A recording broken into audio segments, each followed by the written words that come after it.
advantage of the day. When you get an opportunity in this game, you make a play. The playmakers on three. 1, 2, 3. Touchdown, Kansas City! The Chiefs are right in the thick of it, baby! Hi, everybody, and welcome to another edition of Defending the Kingdom. Happy Thanksgiving to everyone. Mitch Holthus with you, the voice of the Chiefs, along with Chiefs reporter Matt McMullen and Mr. Matt Stat himself. Okay, this episode, by the way, is brought to you by 360 Vodka, the official vodka of the Chiefs Kingdom, and Kansas City's hometown vodka. Yeah, perfect for the holidays. So 360 Vodka, thanks to them. This episode will be called The State of the Kingdom. During the bye week, which just happens to be during this Thanksgiving weekend, it's a chance for the Chiefs Kingdom bus or train just to stop for a second, pull off on a roadside park and go, what do we have here? We'll talk about this 2021 Chiefs team and this remarkable rise over the past 4 weeks. Then we'll kind of take a look ahead, not just to this season, but really from a Google Earth view of the Chiefs Kingdom and why it's so exciting on the road ahead. But Matt, before we do, again, greetings around the world, because we know week by week by week we hear from you around the world that you enjoy defending the kingdom. Yep, and a lot of good ones this time. So are you comfortable? This is going to take a while. Go for it, man. Okay. So all good. We'll start on the global perspective. We have Miles in Ontario, Canada. He emailed me, actually. He's been a fan since the 1970s growing up in Canada. So pretty cool. Miles repping DTK up in Ontario. We have Chester in Guam. Stuart in Zimbabwe via Jackson County. So we have, Southeast Africa covered now. Gary in Florencia, Colombia. A fan in Yokohama, Japan. And then Susan in Costa Rica. Then lots of fans just around the country. So Matt in West Virginia. Ken in Baltimore, Maryland. Troy in Shinglehouse, Pennsylvania. Larry in Bakerton, Pennsylvania. So Brett Veach will like this. Lots of Pennsylvania fans. Ryan in Ormond Beach, Florida. Ryan in Northwest Kansas. Charles in Creighton, Missouri. A fan in Mississippi. A fan in Arizona.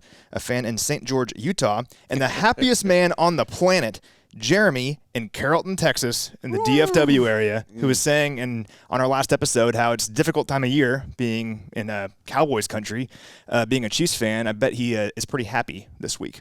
The only thing that would dissipate his enthusiasm is the cost of fuel, because he is just driving around the Metroplex with his Chiefs flags flying and just like at a stoplight, like, how we doing? Yeah, he doesn't care, though. Yeah, no. He'll fill up over and over again. And if he looks, it's the look we saw when the elevators opened. We were doing Chiefs Rewind down at the Locker Room Club, and the look on the chairman and CEO of the Kansas City Chiefs face, Clark Hunt, it was priceless. Yeah. Like, it was just such a proud guy that his team won back the Preston Road Trophy. That was something to relish on that day. Well, we were shooting Rewind, and I saw the Hunt family and the Jones family. I'm like, hey, Mitch, look over at this. Yeah. And we talked about it in previous episodes. Like, that's a big deal. This is a very big deal, Chiefs and Cowboys. And it's not a division rivalry. It's not even an AFC rivalry, but it's a big deal when it comes to the Hunts and the Jones playing one another. And that was a big one for Clark. I'm glad he got it. Clark's proud of all of his kids. We know Gracie, Miss Kansas USA, Noble's on the SMU soccer team, Ava's doing great things. But wow, that look he had on his face was one of pride, baby, in the Chiefs Kingdom beating the Dallas Cowboys 19-9. But the state of the kingdom, and again, I just love hearing from all of you from around the globe and how the Chiefs Kingdom is growing. We're going to get into that in the second half of this show. But the state of the kingdom as it is right now, the 7-4 Kansas City Chiefs get a bye week, a well-deserved bye week. This has not been an easy 11 weeks. These have been a lot of high-leverage games. These last 3 games, all of them have felt like a playoff game. Yeah, well, and they kind of have been, because when you start a season 3 and 4 and you have Super Bowl aspirations, you kind of need to start winning games in consecutive order. And this bye week's coming at the perfect time. And we saw when we did our schedule release show way back in April or May or whatever it was, we saw the bye in late November, and we're like, that's perfect. Hopefully we're hitting our stride at that point, and you can rest up, and then we have all these divisional games after the bye week. Well, season didn't start the way we expected, but you start 3-4, all of a sudden you rattle off 4 straight. It was no loss November. Chiefs did not lose in November. They're really hitting their stride right now, heating up on both sides of the ball, particularly defensively right now. And now you can rest up, you get a break, and now attack all these divisional games. 4 divisional games in our final 6, and we'll talk about that later on. But a huge opportunity here and a great chance to rest up right now and get ready for the home stretch. And no loss November for the Chiefs Kingdom, but almost everybody else in the AFC losing in November. And we'll see what happens this weekend as the Chiefs will just back up and watch everybody kind of duke it out. That's always one of the fun things of bye week is like, we're going to take a breath. You guys just fight this out and then see what happens to start December. Especially off a win, too. Like loss into a bye week is the worst. But winning 4 straight games into a bye, it's pretty nice. Absolutely. And, of course, we're getting used to this winning after a bye and winning going into a bye. It's becoming a little bit of a habit here. Okay, let's talk defense first because this Chiefs defense has completely rewritten the narrative in a month. And what they've been able to do when you look at and your point was a great one that you put out on social, the fact that they're limiting teams to less than 17 points a game. Like nobody else in the league is doing that. Yeah. And I'm not sure they're getting enough attention there. Plus, people want to say, well, it was Jordan Love and it wasn't Aaron Rodgers against the Packers, or no Tyron Smith or no Amari Cooper. And then, oh, gosh, CeeDee Lamb got hurt in the Dallas game. And then, gosh, the Raiders have gone through so much. Whoa. I always tell people when they say that, go back and look at the Friday and Saturday articles and check those out and go, you weren't saying that then. The other thing was is the run defense, which is now overall in average yards given up, our total yards given up on the ground. The Chiefs are now in the middle of the National Football League. And this has been done in a month where they have faced, in the last 3 games, these 6 running backs: Ezekiel Elliott, Tony Pollard. They have faced Josh Jacobs and Kenyon Drake. They have faced Aaron Jones, and they faced A.J. Dillon. And they've stopped them all. Yeah. Like, I've just not heard that discussion much around the National Football League. None of those guys had a big game against the Chiefs. None of them. And most of those guys are dynamic players who can catch the ball out of the backfield, too, and nobody had a big game against the Chiefs. Over our last 4 games, we're allowing 11.8 points per game. Second best rate in the NFL. Just nuts. It's crazy, and I don't care who you're playing or who they're missing. That's hard in the NFL consistently to do that. The defense has been a huge reason why this team has won 4 games in a row.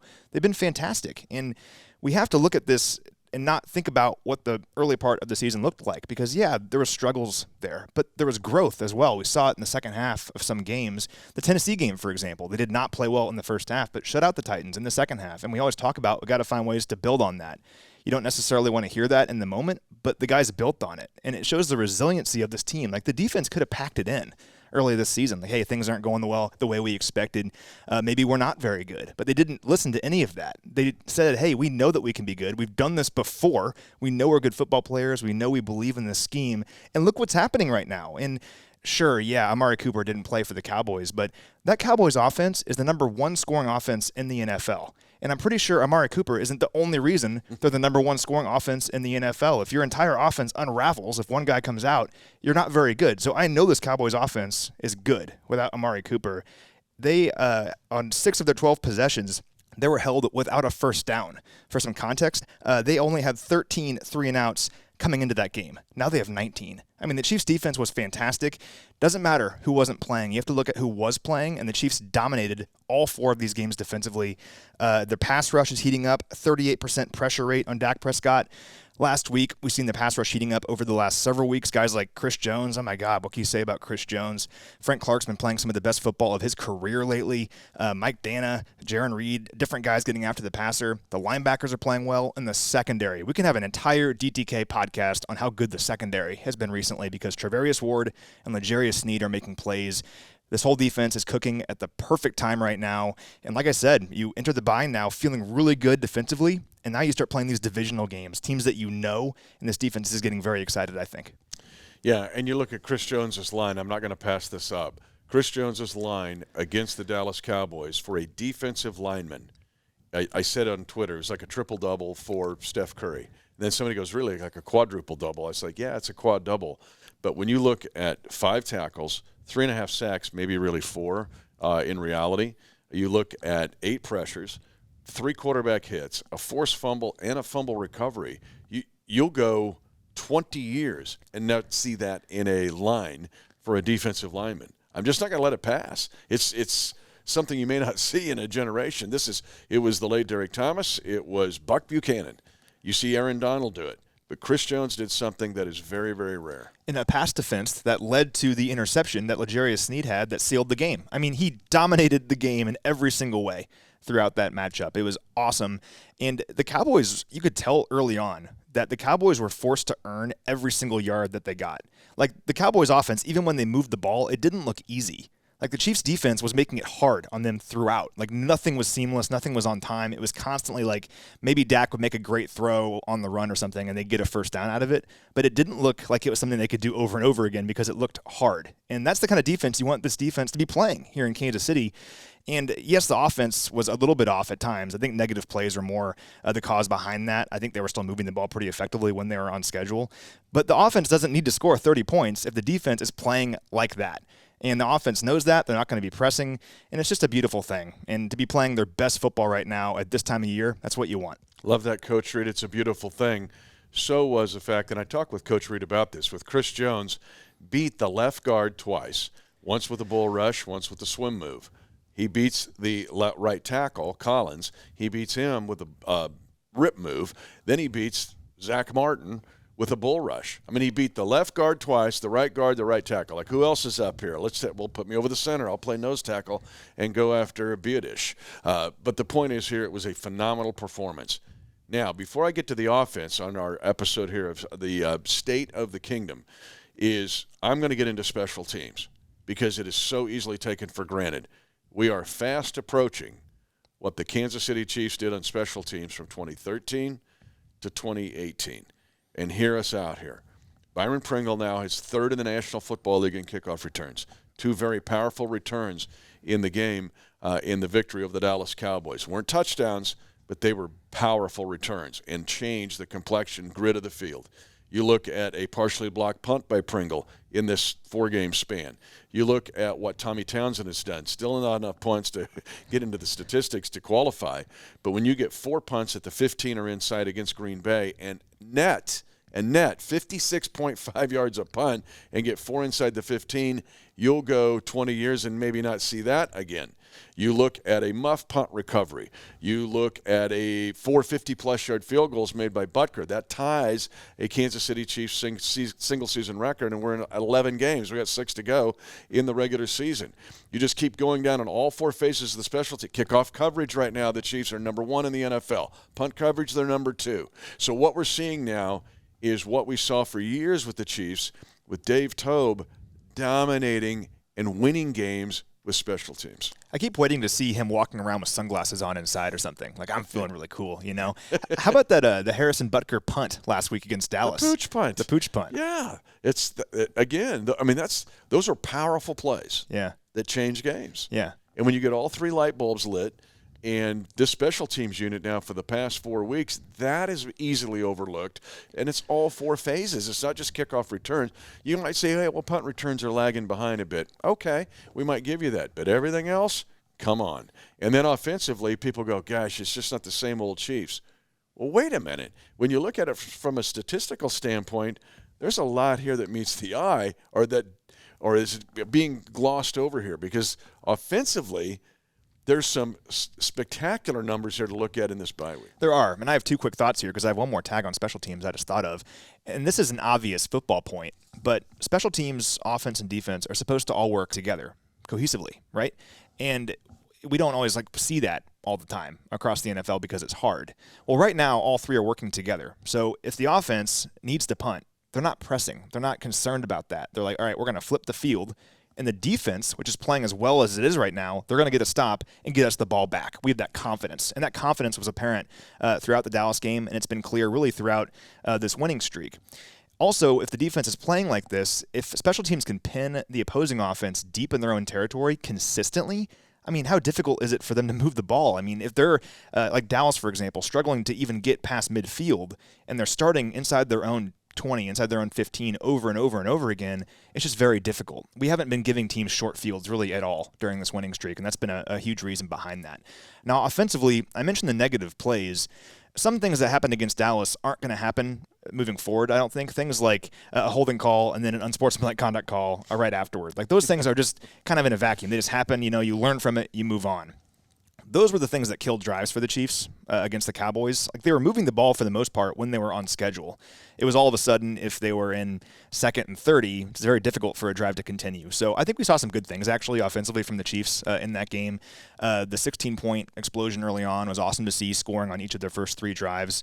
Hopefully we see more of that moving forward, but as long as they can clean up the negative plays, they can still move the football. And we've seen all season long, just some weird, funky things have happened this season at times that have gotten in the way of the offense finding success. But if you have eyeballs, you can see that this offense can move the football. And we can't overlook the 22 giveaways. I mean, you can't gloss over that. That's a gob after 11 weeks. That's 2 a game. Yeah. I mean, that usually will not equate to a 7-4 record. I think the 07 New England Patriots are maybe the anomaly there.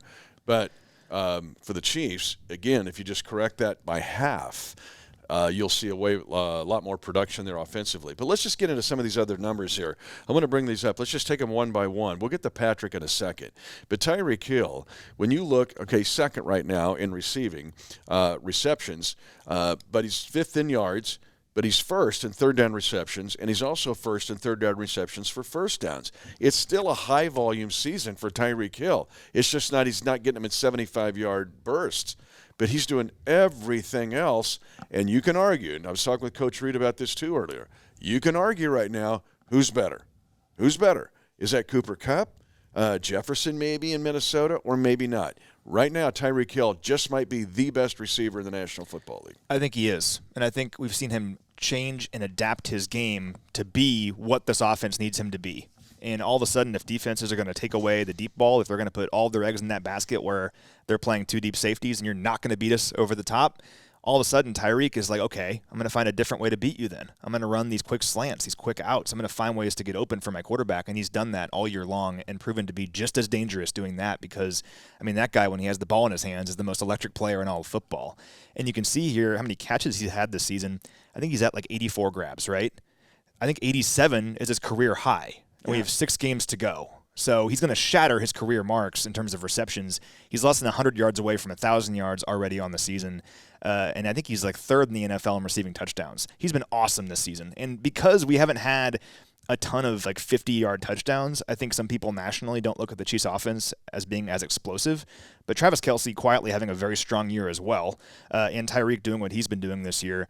And then the complementary pieces as well, guys like Byron Pringle getting a big catch last week. Those guys kind of getting more comfortable and kind of getting into their own here. McCole had a nice catch last week as well. So this offense can move the ball, and I think it says a lot about them that they've adapted their style of play to these opposing defenses and still found ways to move it. And we keep saying this over and over again, but when the Chiefs are able to move the ball down the field slowly with these underneath throws and running the football and things like that, eventually the defense has to abandon that strategy because they are losing and running out of time.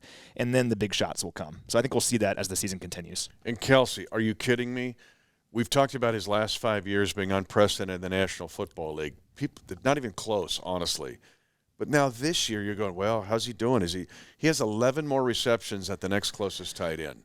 There is no like Darren Waller or Gronk who's with him like week by week, or a Zach Ertz that's happened in this 5-year span. One or the other, or somebody's like popping up in there. He's got 125 more yards than Mark Andrews, who's having a good year. But he's like blowing everybody away in tight ends. There's right now no other tight end on the planet. He's looking at another year where he's going to challenge his previous records. Yeah. It's crazy. What's broken here?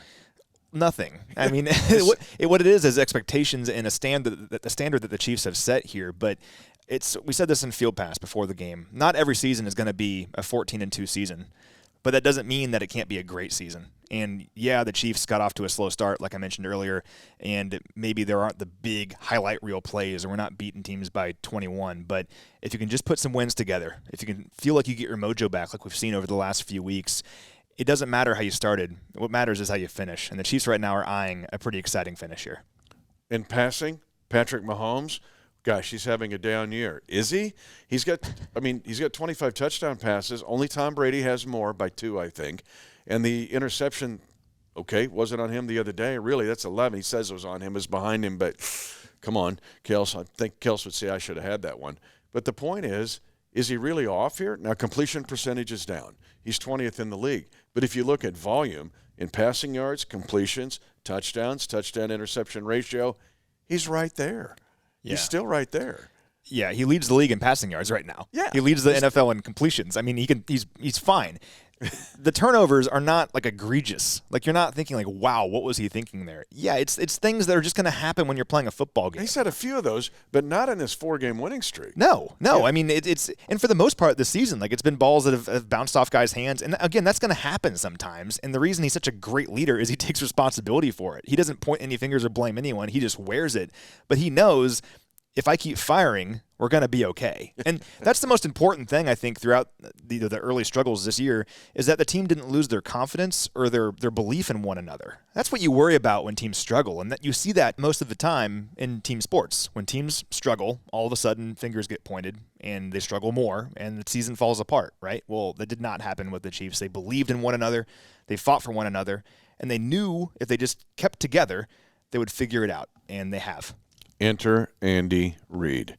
That's the tag on that thought, because he's done it time and time again, and he's done it 5 times in the 9 years he's been here as head coach of the Kansas City Chiefs. One other note here before we get our interview with Clark, and that is, okay, look at the running backs then. Well, if you put Clyde Edwards-Helaire and made him one person with Darrell Williams, they would be 5th right now in the National Football League in running the ball. Like, what's wrong? The fact that the Chiefs tag team it, and now you've got Clyde back, makes this team even more dangerous in running the ball in these next 6 weeks. That's one of those stats that you hear, and you're just like, oh, didn't realize that, Because if all you do is listen to like national narratives that, for whatever reason, don't really want to believe in the Chiefs anymore, you're not going to hear those kinds of things. But once again, the beauty of this team is they find a way, and they found a way. They kept together through a rough stretch to open the year, and they've found their groove. I mean, going 4-0 in the month of November, and now to attack this post-bye slate with 4 divisional games and their final 6 matchups, while being in first place in the AFC West already heading into the bye. Worst case, no matter what the Chargers do, they will not be any better than the Chiefs. If the Chargers win, they'll be 7-4, matching the Chiefs, and we still play them in just a few weeks. So just a very exciting time right now to be a Chiefs fan. And again, it goes back to what I said. This week, with the bye week, you watch everybody slug it out. Like, let me know when the smoke clears what we got. So the Chiefs are the last, basically, to get their bye week in the division. And, talk about Jonathan Taylor, great job, man. He's just killing it. But the Chiefs just don't do it that way. But if you put the sum of the parts together, you're going, oh, gosh, they're right there in the top 5. Okay, that being said, you did have a chance. We were talking about Chairman and CEO Clark Hunt. You had a chance to get him as he was pulling off the exit and taking a exhale, if you will, with the bye week. And he's excited, as we are, about this team. Yeah, this is our State of the Kingdom episode, right? So who better to talk about the State of the Kingdom with than our chairman and CEO, Clark Hunt. I unfortunately caught up with him before the Cowboys game. That's when we had the availability. Otherwise, I would have asked him all about the Cowboys game. But we got him after the Raiders victory. Still very excited about that one, obviously, and got his thoughts on the State of the Kingdom and what this team can accomplish moving forward this year. All right, we are joined now by the chairman and CEO of the Kansas City Chiefs, Clark Hunt. And Clark, this is our State of the Franchise episode, so you're the perfect guy to talk to about this. Just your thoughts on the state of the franchise right now heading into the bye week. Well, it's been great to see the team rally here over the last several weeks. We obviously got off to a slow start. The offense was in a little bit of a funk, and it's great to see the offense playing better, but probably as important is the improvement on the defensive side of the ball. The first 5 weeks were really challenging, and it's great to see the defense getting better every week. Yeah, well, I want to ask you about the resiliency this team has shown as a whole. We're getting used to a lot of winning here in Kansas City with Coach Reid and Patrick Mahomes, but not every season's going to be 14-2. You start undefeated. It's an easy season all year long. You're going to have battles in the NFL. What's impressed you about the resiliency of this team over the course of the season so far? Well, you're exactly right. Every NFL season is different. Every team in the league is capable of winning any given week. You can't take your opponents for granted. And, the narrative of each season is very, very different. And I think one of the hallmarks of the team this year is their resiliency. It would have been easy for the team to get down when they weren't playing as as well as they have been in recent weeks, but they've found a way to keep working, stay focused. They know it's a long season. Week to week, if you have a loss, it can be very disappointing, but it's still a long season, and our goals are still in front of us. Yeah, it's a testament to the leadership on this team, I think. Leaders like guys like Tyrann Mathieu, Chris Jones, and Patrick Mahomes. And Patrick's the guy I want to ask you about here because he's kind of a microcosm of that resiliency, because we all know what Patrick can do, right? Former league MVP, Super Bowl MVP. It seems like every single record through a player's first however many games, he has that record so far. He's had a bit of an up and down year so far, and by his standards, I mean, by most player standards, he's still been tremendous. But by his standards, it's been a bit of a roller coaster at times. What's impressed you about his resiliency, though, to fight through maybe a game or two that he'd like to have back, to have a game like he had against the Raiders, for example? Yeah, well, as you allude to, he certainly had an up and down season by his standards, and it's a testament to his work ethic and I think also his mentality to see him playing better. I've got to give some credit to Coach Reed and the offensive staff. Andy's been around the game of football a very long time. He's helped quarterbacks he's had in the past, work through difficult periods, and I think that was really key in keeping Patrick focused and allowing him to make the improvement that we've seen. So, compliment to all the leaders on the football team, because that's what you've got to have, both on the coaching side and also the players themselves. They've really helped keep the team together and help make the improvement that we've seen. Yeah, well, that improvement has got us right in the middle of the divisional race. The AFC is wide open. The AFC West is certainly wide open, trying to secure a 6th consecutive division title. It'll be the first time that's ever happened in the AFC West, and the Chiefs have a great shot at doing that here over the last several weeks against all these divisional opponents. Last question for you, just looking at the latter half of the season now, what do you believe we can achieve this year?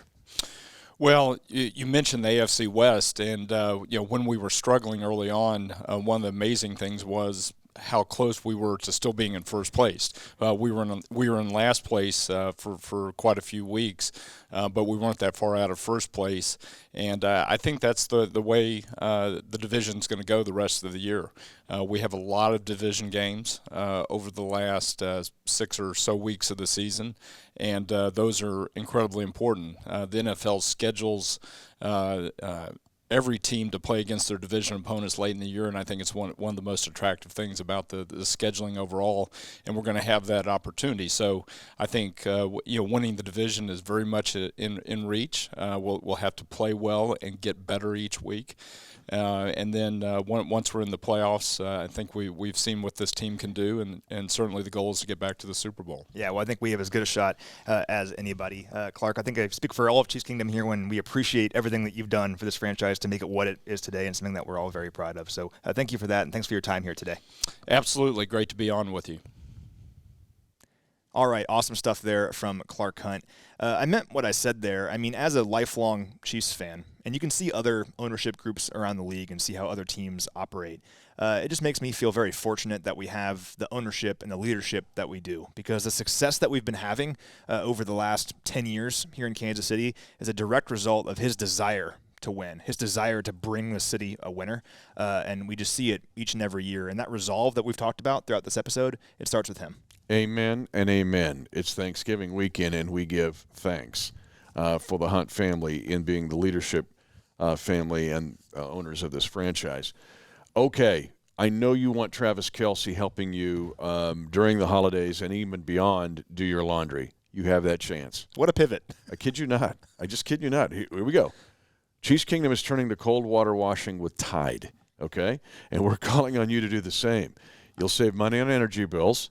It's tough enough to tackle NFL stains. So if you can handle a little nacho cheese or whatever you get on your Arrowhead Red, best of all, Tide is giving fans the ultimate reason to turn to cold. A talking Chiefs cold washer. This washer talks to you, okay? But it's not only talking to you, reminds you to turn to cold at every turn with the voice of Travis Kelce. It's Kels talking to you, the voice of Travis Kelce. Ready for this? Take it from me. Cold can tackle all your stains. Amazing. Every single time. It's great. The Chiefs cold water wash could be yours and Kelsey doing your laundry. Just take the pledge. Just take the pledge to turn to cold and enter for a chance to win at Tide.com. Okay, we're going to take, since this is the State of the Kingdom, we're going to take the next couple of minutes to kind of look ahead here at the near future. But then I want to take a little bit of a Google Earth view, because there's a couple of initiatives that are very exciting that's going to include all of you, including all of you that are watching us, listening to us around the globe. But let's talk about the next 6 weeks. It'll, of course, start with that Broncos game. But this is the NFL schedule. They've done this now. They love to backload these division games, not just the AFC West, but almost all of the other divisions are backloaded to make December a big deal. And it'll be a big deal here in Chiefs Kingdom. Big deal. Because we've fought back to this point, right? So we're 7-4. Mm-hmm. We currently have, as of this shooting, we have a 1-game lead in the AFC West. The Chargers have played one less game than we have. So if they win, they will be 7-4 as well. And that just makes for an awesome ending to the season here, because the Chiefs will play the Broncos at home out of the bye, then the Raiders here at home, then go on the road on Thursday Night Football and play the Chargers in what could be the game of the season. Then 2 quick games against the AFC North and the Steelers and the Bengals, then wrap up the season on January 9th, which is so strange to say, a regular season game on January 9th in Denver. So all these divisional games. A lot of good news, though, here for the Chiefs if you're looking at historical context about how this month could go for the Chiefs. So we all know that Coach Reid is the best in the business after a bye. I mean, we've talked about this stat since he got here, and all he does is keep adding to this stat, so it's worth mentioning. He is 19-3 following a bye in his career, includes a 6-2 mark with the Chiefs. So while we're all relaxing and hanging out over Thanksgiving, I'm pretty sure he will be watching film, getting ready for the Broncos. He's going to cook turkey, though. He's going to tell me he's going to cook turkey this year. In his office, I'm sure. Yeah, maybe. He's going to do a little bit at home, though. Second year he's going to do it. He said last year wasn't too good. We're going to give it another shot. So. I believe he can do it. Yeah. He'll take Thanksgiving off. Yeah. At least the afternoon. Yeah, afternoon. There you go. So the Chiefs in December under Coach Reid since 2013 are 27-9. 27-9. That's the most victories in the month of December in the NFL. This is when every team is supposed to be hitting their stride, playing their best football, and the Chiefs consistently, even when he first got here, are playing their best football in December. And against the division, since 2013, the Chiefs are 16-3 in the month of December against the AFC West. So, we haven't done it yet. We've done these things in the past. We got to do it this year. But if you're looking at historical context, it makes you feel very good winning 4 straight games, going into the bye, and then getting ready for the stretch here. Once again, yeah, that's what the Chiefs did in the past. They haven't done that yet this season, but if they can do it, all of a sudden the story of this season is going to be a pretty exciting one. And I love it. I shouldn't say this because you're going to be behind enemy lines during the bye week because you'll be in Bronco country. I will. Visiting your in-laws. So scouting the Broncos. Oh, yeah. Matt Stad, I'm telling you, Matt the Spy. We'll close out this. I'll be Matt the Spy. Yeah, just don't get caught. Yeah. It's not good for spies to get caught. I bring my flag everywhere in Denver. Take the pill. Yeah. So here we go. We're going to close this thing out. Again, wishing you all a great Thanksgiving weekend. But there are a couple of initiatives that I want to bring up as we do take a 30,000-foot view of the Chiefs Kingdom in a global view. And the first one, we're wearing our salute. If you're listening and not watching, we're wearing our salute to service gear for one more week. But there are some cool things planned in the military realm worldwide. And we got to give props here. Rob Albarino, our vice president, we've got him back. He was here before. He was with the 49ers, and then we got him back here. But he has such an expertise in this area. We've been dealing with focus groups. We've said this before, but some of the most impactful military installations in the world are within 2 hours of where we're doing this podcast. That being said, there is a reach across the world to our allies and to our service women and men who are around the world. But there's something really cool that's about ready to come down in that realm, and I love the fact that the Chiefs are taking the lead. Yeah, there's some cool stuff in the works, and it's important because we think about how important the Chiefs are to us, how important football is. And think about Thanksgiving. We're going to sit down with our families and watch football, right, and be thinking about how excited we are to watch the Chiefs in just a few weeks.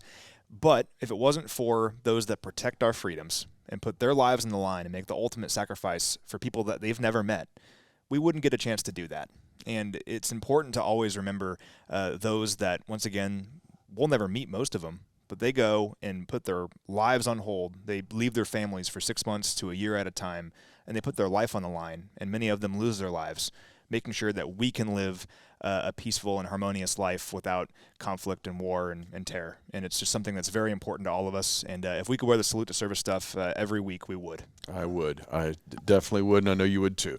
Offutt Air Force Base in Omaha, Whiteman Air Force Base, B-2 bomber and more in Knob Noster, Missouri, McConnell Air Force Base in Wichita, the Big Red One, the 1st Infantry Division in Fort Riley, at Fort Riley, Kansas. Command General Staff College, the West Point of West Point, is at Fort Leavenworth in Kansas.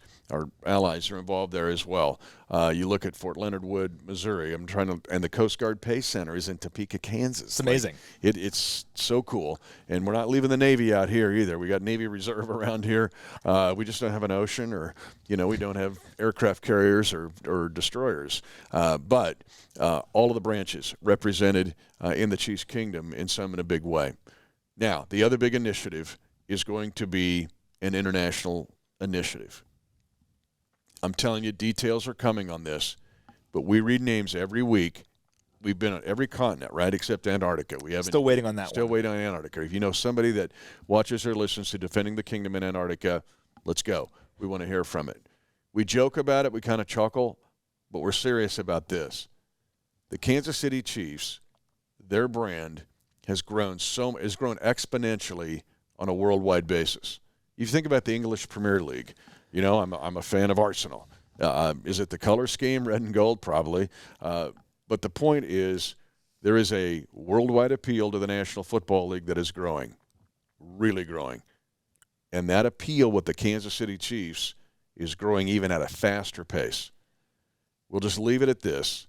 Some great things are in the works, potentially, for the international Chiefs Kingdom. And it's very, very exciting stuff. That's so good. And I mean it when we read off all the different names all over the world and the country where you guys are listening to us. I mean, it's truly one of the favorite parts of my week. It's just cool. And it's cool that you guys are listening, but it's also cool that you're just Chiefs fans and that you exist all over the world. And we grew up as Chiefs fans, right? And whenever I would travel abroad, if I saw a Chiefs hat or a Chiefs jersey in Europe or wherever, South America, Africa, it's the coolest thing. It's like, hey, that's a connection to home right there. And to see this growing all over the world, and when you have a tremendous Super Bowl caliber team each and every year, and you have an icon in Patrick Mahomes as your quarterback, certainly that makes you more enticing to fans all over the world.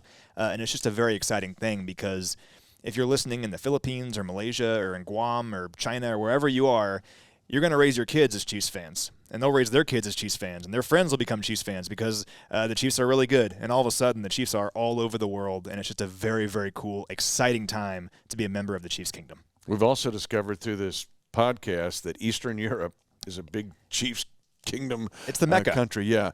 But let's just give big props here. I'm going to do this with Rob Alberino, our Vice President for Content and Creativity, basically. But he has expertise in both of these areas. Getting him right back in the middle of the Chiefs Kingdom is huge in these two endeavors. And there's none better in the world, really, to do it. But it's going to be so exciting to see what happens. And again, with Rob being the Vice President for Content and Production, I want to get this title right. Still, this is going to be fun, and it's going to be exciting. The next year, the next 5 years, the next 10 years for the Kansas City Chiefs, the Chiefs Kingdom, worldwide, and also with military initiatives. Absolutely. And the next 6 games, because this team is going to win the Super Bowl this year. You heard it here first. And we're going to look back at when this team started 3-4, and it was difficult. But Chiefs Kingdom, just like this team, stayed together, and they believed in this team. And it's so exciting to see how they've found a way here to get back to atop the division, to be 7-4, feeling really good going into the bye week. And we think about all these global endeavors that we're going after, and how we're trying to honor our nation's heroes in so many different ways. That's a global thing, and what ties it all together is that everyone believes in this team. And it's one thing to go 14-2 and just to be awesome all year long. And that was a lot of fun. But for me, I've really had a chance to think about this year's team and to think what we can accomplish this year. If we can go on and accomplish what we know that we can achieve, we're going to look back at this season and go, wow, that was really special. You mean like we did in 2019? Uh-huh. Because, first of all, thanks to the folks at 360 Vodka, the official vodka of the Kansas City Chiefs, the Chiefs Kingdom, and the hometown Kansas City Vodka. Enjoy it during the holidays. Drink responsibly, though. Let's see. In 2019, we celebrated a Super Bowl championship. At the bye week, the record was? I believe 7-4. Yes, we were. Okay, here we go, folks. It's belief, it's resolve, it's being thankful. But it's also the Chiefs Kingdom worldwide. 10, 5, touchdown! Lock it down! And the celebration begins at Arrowhead.